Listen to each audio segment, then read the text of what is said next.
मशरिक़ वस्ता इस वक्त इंतहाई कशीदा हालात का शिकार है। गजा में जनवरी में जंग बंदी के बावजूद हालात इंतहाई कशीदा हैं और इसराइल ने जंग बंदी के दूसरे मरहले की बातचीत के दौरान ही गजा में नई और पहले से बड़ी कार्रवाइयाँ शुरू कर दी हैं और अमरीका उसका साथ दे रहा है।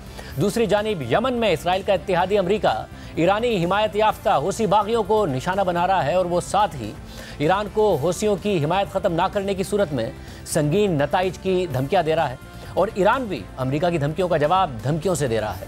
इस सारी सूरत हाल में मुसलसल एक चीज़ वाज़े होती नज़र आ रही है और वो ये है कि 7 अक्टूबर 2023 को इसराइल पर हमास के दहशतगर्द हमलों के बाद जो खित्ते का नया मंजरनामा बन रहा है, इसमें ईरान जो कुछ अरसा पहले तक खित्ते में एक इंतहाई मजबूत पोजीशन रखता था, वो अब इंतहाई कमज़ोर नज़र आ रहा है। ईरान मशरिक़ वस्ता में एक्सिस ऑफ रेजिस्टेंस के नाम से कुछ तंजीमों की हिमायत करता रहा है जो खित्ते में ईरानी मफादात को कायम रखने के साथ साथ इसराइल को निशाना बनाती रही हैं। इन तंजीमों में इसराइल के जनूब में हमास, शुमाल में हिजबुल्ला, जबकि शुमाल मशरिक में साबका शामी हुकूमत यानी बशारुल असद रजीम खित्ते में ईरान के सबसे बड़े इत्तेहादी थे। इसी तरह यमन में हौसी बागी मौजूद हैं, जबकि इराक में ईरानी हिमायत याफ्ता शिया मिलिशियाज मौजूद हैं। 7 अक्टूबर 2023 को जब हमास ने इसराइल पर हमला किया तो उसके बाद इसराइल ने गजा में बदतरीन जारियत शुरू कर दी। उसके बाद इसराइल लबनान और शाम में ईरान के अहम अहदाफ को निशाना बना चुका है। पासदारान इनकलाब के अल-कुद्स फोर्स के अहम कमांडर्स को कत्ल कर चुका है। यहाँ तक कि जुलाई 2024 में नौ मुंतखब ईरानी सदर मसूद पज़ेश्कियान की तकरीब हल्फ बर्दारी के बाद इसराइल ने ईरान के अंदर कार्रवाई करते हुए हमास के सरबरा इस्माइल हनिया को मार डाला, जबकि खित्ते में ईरान की सबसे ताकतवर मलेशिया और शाम में बशारुल असद की मददगार हिजबुल्ला की लीडरशिप को भी इसराइल तकरीबन ख़त्म कर चुका है और अब हिजबुल्ला अपनी बका की जंग लड़ रही है। गुज़िश्ता साल सितंबर में इसराइल ने हिजबुल्ला के सेक्रेटरी जनरल हसन नसरुल्लाह को हमले में मार डाला। इसके बाद नए सेक्रेटरी जनरल के लिए हाशिम सफ़ीउद्दीन का नाम लिया जा रहा था, मगर कुछ ही दिन बाद इसराइल ने उन्हें भी निशाना बना डाला। जबकि खुद ईरान 2 बार इसराइल पर मिसाइल हमले कर चुका है, लेकिन इसराइल का दावा है कि ईरानी हमलों से इसराइल को कोई ख़ास नुकसान नहीं पहुँचा, जबकि इसराइल हूसी बागियों को भी बारहा फ़ज़ाई हमलों का निशाना बनाता रहा है। और अब इसराइल का अहम तरीन इत्तेहादी अमरीका सदर ट्रंप के हुक्म पर खित्ते में ईरान की एक्सिस ऑफ रेजिस्टेंस की आखिरी मजबूत कड़ी हूसी बागी तहरीक के खिलाफ शदीद फ़िज़ाई हमले कर रहा है। इसी तरह अरब स्प्रिंग के दौरान शाम में बशारुल असद की हुकूमत को बचाने और ईरान के एक्सिस ऑफ रेजिस्टेंस को फ़ाल करने वाले अहम तरीन किरदार अल-कुद्स फोर्स के सरबरा जनरल कासिम सुलेमानी को भी ट्रंप ही के हुक्म पर 2020 में उनके पहले दौर में अमरीका ने इराक में ड्रोन हमला करके कत्ल कर दिया था। कासिम सुलेमानी को इराक, शाम, लबनान, यमन और फ़लस्तीन में ईरान की ताकत और असर रसूख का चेहरा समझा जाता था, जिन्होंने इस पूरे खित्ते में ईरानी हिमायत याफ्ता प्रॉक्सीज़ को मजबूत किया था। ट्रंप ने अपने पहले दौरे सदारत के आखिरी दिनों में कासिम सुलेमानी को मारने का फैसला क्यों किया और अमेरिका ने इस हवाले से किस तरह की मनसूबाबंदी की थी और इस मनसूबाबंदी में और कौन कौन शामिल था, इस हवाले से BBC ने एक अहम रिपोर्ट बनाई और इस रिपोर्ट से ये चीज़ भी वाज़ेह होती है कि सदर ट्रंप खित्ते के तनाज़ात में किस तरह फ़ैसला करते हैं, ख़ुद अपनी सदारत में किस तरीक़े से फ़ैसले लेते हैं। रिपोर्ट के मुताबिक किताब द मेल्टिंग पॉइंट के मुसन्निफ़ और अमरीकी सेंट्रल कमांड के उस वक्त के कमांडर जनरल फ्रैंक मैकेंजी के मुताबिक उन्होंने ईरान की अल-कुद्स फोर्स के कमांडर जनरल कासिम सुलेमानी को ले जाने वाली गाड़ी को निशाना बनाने का हतमी हुक्म जारी किया था। वो अपनी किताब में वाज़े करते हैं कि कासिम सुलेमानी पर हमला करने का फ़ैसला मोहतात मनसूबाबंदी का नतीजा नहीं था। ईरानी हुकूमत के सख्त मुखालिफ और ट्रंप के कौमी सलामती के साबिक मुशीर जॉन बोल्टन ने अपनी किताब में भी इस वाक़े का जिक्र किया है, जबकि ट्रंप के उस वक्त के सेक्रेटरी दिफा मार्क एस्पर ने अपनी किताब अ सेक्रेड ओथ में ट्रंप की कौमी सलामती टीम को इस ज़मीन में दरपेश चैलेंजेस पर बात की है। ये लगभग सुबह 5 बजे का वक्त था जब उस वक्त के अमरीकी वज़ीर ख़ारजा माइक पोम्पियो ने वज़ीर दिफा मार्क एस्पर को फ़ोन किया था। ये 2019 का आखिरी दिन था। नए साल के मौके पर इस खबर ने छुट्टियों को दरहम बरहम कर दिया कि इराक़ी मुजाहिरीन ने बगदाद में अमरीकी सिफारत खाने पर हमला कर दिया है। ये मुजाहिरीन बासानी बगदाद के ग्रीन जोन में दाखिल हो गए और इराक़ी सिक्योरिटी चौकियों से गुजरते हुए जब मुजाहिरीन अमरीकी सिफारत खाने तक पहुँचे तो उन्होंने दरवाजे और खिड़कियाँ तोड़ दी और कुछ अफराद सिफारत खाने के इस्तकबालिया के हिस्से में भी दाखिल हो गए। इन मुजाहिरीन के हाथों में मौजूद झंडों से ये जाहिर होता था कि इस सब हंगामे के पीछे अल-कुद्स फोर्स का हाथ है। कासिम सुलेमानी के करीबी साथी अबू मेहदी भी इन मुजाहिरीन में शामिल थे और बाद में सिफारत खाने की दीवार पर एक बड़ी तहरीर में लिखा था कि सुलेमानी मेरा लीडर है। ये तहरीर अमरीकी हुक्काम की नज़रों से मिट ना सकी। ये वाज़ेह नहीं था कि आया मुजाहिरीन सिफारत खाने पर कब्जा करना चाहते थे, लेकिन इस मुजाहरे में शिया मिलिशिया ग्रुप्स के रहनुमाओं की मौजूदगी अच्छी अलामत नहीं थी। अमरीकी सिक्योरिटी फोर्सेज ने आंसू गैस फायर किए थे, लेकिन यह वाज़ेह था कि हालात ख़राब हो सकते हैं। बगदाद में अमरीकी सिफारत खाने की दीवार पर कासिम सुलेमानी के नाम ने इस हमले को तेहरान में इस्लामी इनकलाब के मौके पर अमरीकी सिफारत खाने पर कब्जे की तल्ख तारीख से जोड़ दिया था। मार्क एस्पर जानते थे कि ईरानी हुकूमत का मकसद इराक से अमरीकी फौजियों का मुकम्मल इनखला है। वाशिंगटन में बहुत कम लोग ही इस बात को भूले होंगे कि बैरूत में अमरीकी फौजियों की रिहाइशगाह पर बमबारी के बाद उस वक्त के अमरीकी सदर रोनाल्ड रेगन ने लबनान से फौजी दस्तों को किस तरह वापस बुला लिया था। इन तारीखी मुमासलतों ने खदशात को बढ़ा दिया था, इसलिए दोनों अमरीकी वुज़रा ने फौरी तौर पर सिफारत खाने की सिक्योरिटी बढ़ाने पर इत्तफाक किया और कुवैत से 100 अमरीकी फौजियों को फौरी तौर पर इराक में तैनात किया गया। उनकी तैनाती के अमल और फिर बगदाद में अमरीकी फौजी तैयारों की लैंडिंग के मनाजिर अमरीकी वजारत दिफा के सोशल मीडिया अकाउंट्स पर बराह रास्त नशर हुए और अमरीकी वज़ीर दिफा का ख्याल था कि इस तरह ईरान और इराक की हुकूमतों को ज़रूरी इंतबाह भेज दिया जाएगा। वज़ीर दिफा मार्क एस्पर सदर ट्रंप से भी मुसलसल राब्ते में थे। ट्रंप को तशवीश थी कि कहीं लीबिया का वाक़या ना दोहराया जाए, जब बिन गाजी के अमरीकी कौंसिल खाने पर मुसल्लह अफराद ने हमला करके लीबिया में अमरीका के सफ़ीर को ही कत्ल कर दिया था। इस हमले के वक्त ट्रंप ने सदर बराक ओबामा और वज़ीर ख़ारजा हिलरी क्लिंटन पर बहुत तनकीद की थी और वो नहीं चाहते थे कि उनके सदर होते हुए इस नौयत का कोई वाक़या रोनुमा हो जाए। वज़ीर दिफा मार्क एस्पर ने हर फ़ोन कॉल में सदर ट्रंप को पुरसकून रखने और ये बताने की कोशिश की कि बगदाद बिन गाजी नहीं बनेगा। अमरीकी सिफारत खाने में सैकड़ों फौजी तैयार थे और परेशान होने की कोई वजह नहीं थी। बगदाद में अमरीकी सिफारत खाने पर मुजाहिरीन के हमले से सिर्फ 3 दिन पहले इराक में अमरीकी फौजी अड्डे पर 30 रॉकेट भी दागे गए थे, जिसके नतीजे में एक अमरीकी कॉन्ट्रैक्टर हलाक हो गया था। अपनी दिफाई और सिक्योरिटी टीम के साथ तफसीली बातचीत के बाद ट्रंप ने मार्क एस्पर की तजवीज़ पर फैसला किया कि इस हमले में मुलविस अफराद का पीछा किया जाएगा और अमरीकी शहरी की हलाकत का बदला लिया जाएगा। यह हमला 29 दिसंबर 2019 को हुआ था। उस दोपहर को chairman joint chiefs of staff general Milley, Mark Esper और माइक पोम्पेओ ब्रीफिंग देने के लिए सदर ट्रंप की रिहाइशगाह गए थे। CIA के डायरेक्टर और व्हाइट हाउस के कौमी सलामती के मुशीर रॉबर्ट ओब्राइन वीडियो कॉन्फ्रेंस के जरिए इसमें शामिल थे। हमले के नताइज को बेहतर तौर पर बयान करने के लिए जनरल मिली ने सदर ट्रंप को कताइब हिजबुल्लाह को पहुंचने वाले नुकसान की तस्वीर भी दिखाई। कताइब हिजबुल्लाह ईरानी हिमायत याफ्ता गिरोह है जो इराक में सरगर्म है। मार्क एस्पर ने अपनी किताब में वजाहत की कि यह हमला मुकम्मल कामयाबी के साथ किया गया और लड़ाका तैयारों ने असलाह डिपो के अलावा दानिस्ता तौर पर महफूज फासले से उन इमारतों को भी निशाना बनाया जहां अल-कुद्स फोर्स के अराकीन के मौजूद होने का इम्कान था, ताकि ईरान को तनबी हो जाए मगर जानी नुकसान भी ना हो, ताकि ईरान से कशीदगी में इजाफा भी ना हो। लेकिन इस वजाहत ने तवक्कात के बरक्स सदर ट्रंप को बहुत गुस्सा दिला दिया। अमरीकी सदर ने गुस्से से सर हिलाते हुए जनरल मिली से कहा कि यह अहमकाना बात है, आपने ऐसा क्यों किया? अब ईरानी समझते होंगे कि हम दुरुस्त हदफ को निशाना नहीं बना सकते। सदर ट्रंप के रद्दअमल से वाज़े तौर पर परेशान जनरल मिली ने मुस्तकबिल की हिकमत अमली में इसे याद रखा और जब आइंदा के इक़दामात पर तबादला ख्याल हुआ तो मुल्क से बाहर ईरानी अहदाफ को निशाना बनाने, खलीज फारिस के पानियों में ईरानी अहदाफ और ईरानी हुदूद के अंदर भी कार्रवाइयों के ऑप्शंस उठाए गए और उनमें से एक ख्याल पासदारान इनकलाब के कमांडरों जैसा कि कासिम सुलेमानी को निशाना बनाने का भी था, जिसमें ट्रंप ने सबसे ज़्यादा दिलचस्पी दिखाई। इस मीटिंग में सिर्फ 2 लोग थे जिनको जंग का अमली तजर्बा था, एक जनरल मार्क मिली और दूसरे वज़ीर दिफा मार्क एस्पर, जो किसी मुश्किल में नहीं पड़ना चाहते थे। उनका ख्याल था कि ईरानी सरजमीन पर हमला या कासिम सुलेमानी पर हमला एक मुकम्मल जंग में तब्दील हो सकता था। उस वक्त के व्हाइट हाउस के चीफ ऑफ स्टाफ ने भी इससे इत्तफाक किया था।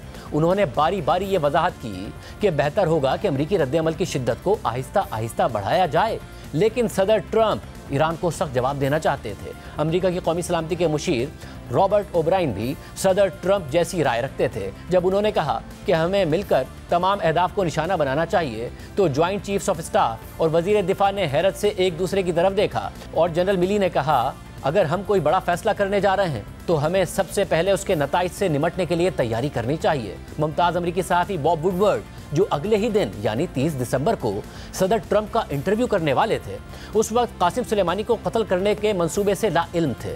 उन्होंने अपनी किताब रेज में लिखा कि उनके पहुंचने से चंद घंटे पहले डोनाल्ड ट्रंप ने अपने गोल्फ कोर्स पर सेनेटर लिंडसे ग्राहम से कहा कि मैं कासिम सुलेमानी को मारने के बारे में सोच रहा हूं।